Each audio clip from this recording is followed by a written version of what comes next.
Salut à tous, alors aujourd'hui on va continuer notre petite série sur l'intelligence émotionnelle et je vais en fait vous expliquer un petit peu 6 règles d'or pour vraiment en fait la stimuler et la développer et du coup avoir vraiment des effets super bénéfiques dans votre vie de tous les jours et sur vos équipes au travail.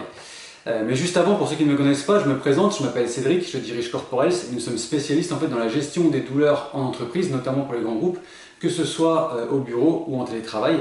Et c'est par ce biais-là en fait que régulièrement je vous donne des exercices, des conseils, des astuces pour faire diminuer en fait ces fameuses douleurs et ce stress, notamment en vue du contexte ambiant pardon, qui n'arrange vraiment pas les choses. Donc pour en revenir à notre intelligence émotionnelle, contrairement en fait à ce qu'on voudrait nous faire croire, il ne faut absolument pas en fait occulter ses propres émotions et se comporter comme une machine que rien ne dévie de cet objectif au bureau. Pourquoi? En fait pour plein de raisons.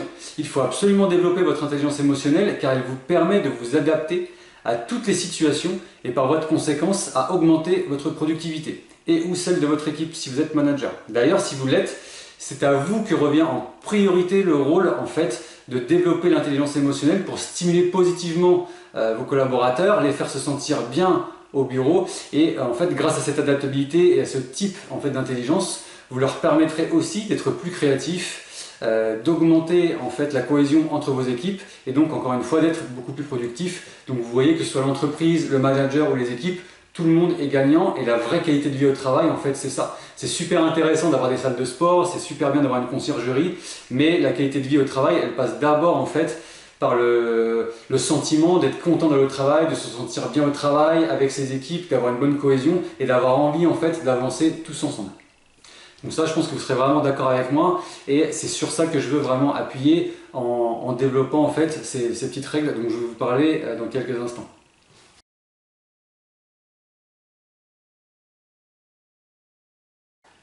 Donc ces 6 règles d'or que je vais vous exposer maintenant en fait sont tirées du livre de Latifa Gallo, les 50 règles d'or de l'intelligence émotionnelle que j'ai beaucoup aimé. La première de ces règles, c'est d'enrichir votre vocabulaire émotionnel. C'est hyper important en fait parce que souvent lorsqu'on est submergé par les émotions, on est moins lucide et on se retrouve en fait seulement sur les termes en fait, qu'on désigne habituellement, les 4 émotions de base que sont la peur, la colère, la tristesse ou la joie. Et en fait, il faudrait que vous essayiez de les affiner un petit peu.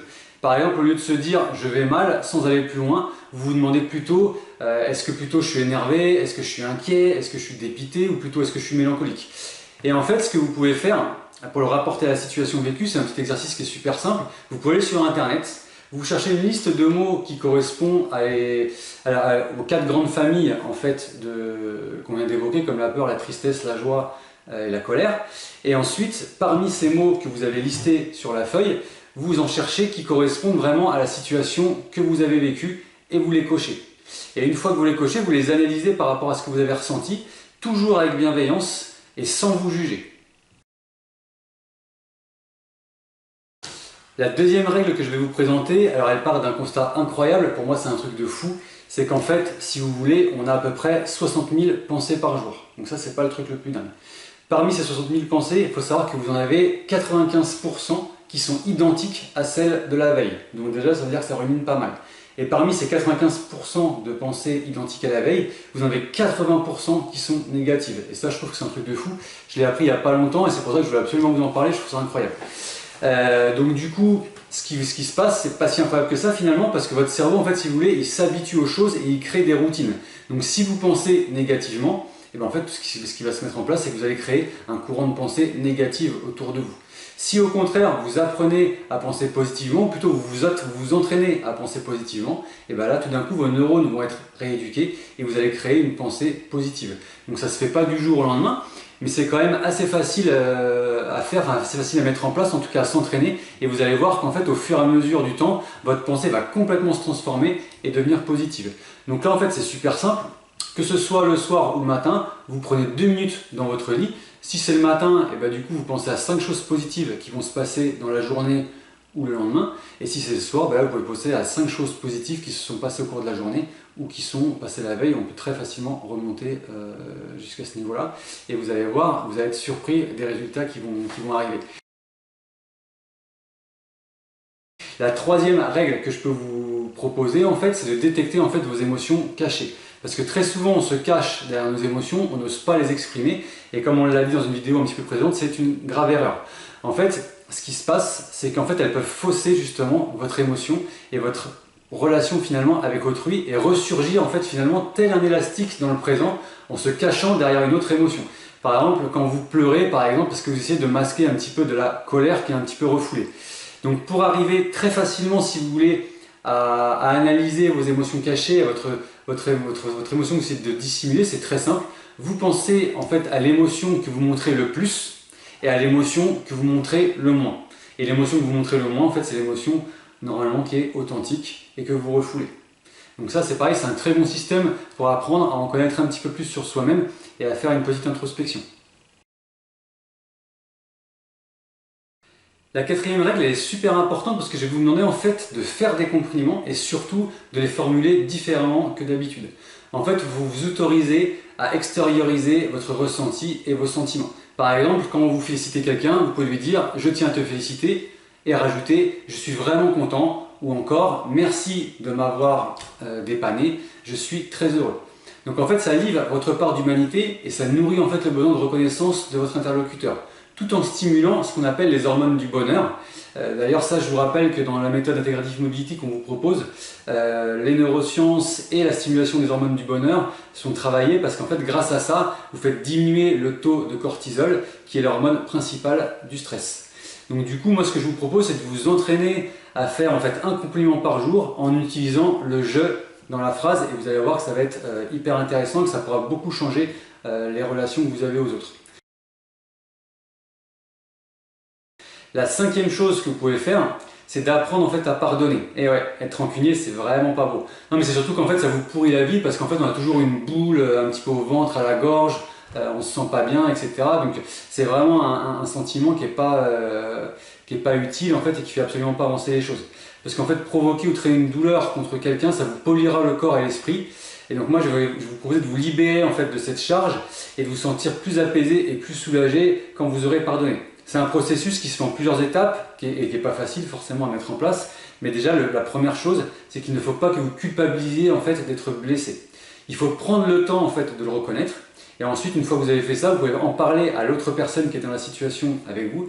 Et en fait, cette personne-là n'a pas forcément en fait saisi la portée de ses paroles ou de son comportement.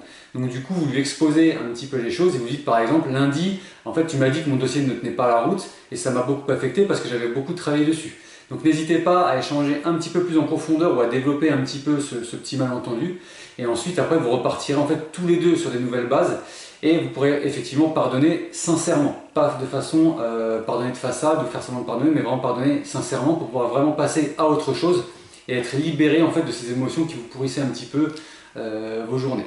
Voilà pour la cinquième règle. Maintenant, je vais vous exposer la dernière. Alors la dernière que je vais vous présenter, elle est très simple sur le principe, mais pas forcément facile à mettre en place. En fait, si vous voulez, il ne faut pas faire qu'entendre les gens, il faut vraiment les écouter. Et ça, encore une fois, sur le principe, c'est simple, mais c'est pas toujours fait parce que très souvent, on parle nous-mêmes dans nos pensées, on fait autre chose en même temps, etc. Et ça peut être un petit peu vexant. Et surtout, la personne en face ne se sent pas écoutée. Alors qu'au contraire, effectivement, si vous l'écoutez, ça va complètement, en fait, si vous voulez, redéfinir votre relation avec cette personne-là, et ça pourra déboucher sur des choses qui sont beaucoup plus positives. Donc quand vous discutez avec cette personne et que cette personne vous parle d'un problème, n'hésitez pas, pour bien montrer que vous l'écoutez, à utiliser des termes du style je vous écoute, je vous entends, je vois. Et une fois que vous avez utilisé ces termes-là, il ne faut pas hésiter en fait à ajouter dans la phrase l'émotion que vous faites, que vous avez décelée chez eux. Par exemple, je comprends que tu sois déçu, puis terminer en fait cette phrase en disant si tu veux, nous pouvons en parler. En fait, la personne qui sera en face de vous, elle va se sentir au moins écoutée et prise en considération. Et ça, dans les relations, ça change vraiment tout. Voilà pour les 6 règles d'or que je voulais vous exposer. J'espère qu'elles vous auront servi, que vous trouverez ça utile et que vous pourrez l'appliquer vraiment au quotidien. Franchement, ça va vraiment changer beaucoup de choses. Et j'espère que vous pourrez me dire en commentaire ce que vous en avez pensé, si ça a vraiment changé les choses, etc. Pour ceux qui en ont déjà l'expérience, ils peuvent déjà nous commenter. N'hésitez pas à partager justement cette vidéo si elle peut aider des gens, à la liker et à vous abonner à notre chaîne YouTube pour recevoir plus de vidéos en cliquant sur le bouton en bas à droite de votre écran.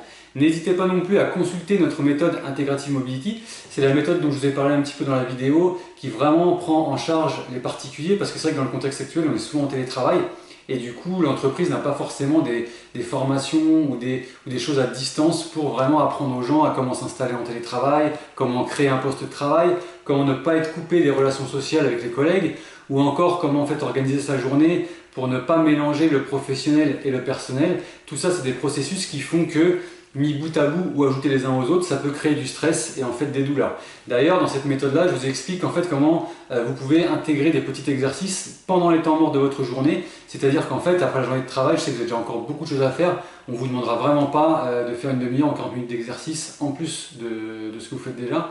Ce sera vraiment intégré dans les temps morts de la journée, comme quand vous vous brossez les dents, quand vous êtes en voiture, etc. Et c'est des exercices qui sont vraiment spécifiques aux contraintes que vous pouvez subir toute la journée. Il existe aussi un groupe Facebook qui est complètement gratuit, donc vous pouvez y adhérer, apporter votre pierre à l'édifice, ça fera toujours plaisir. On échange un petit peu sur le télétravail, sur des bons conseils, etc. Donc c'est super sympa.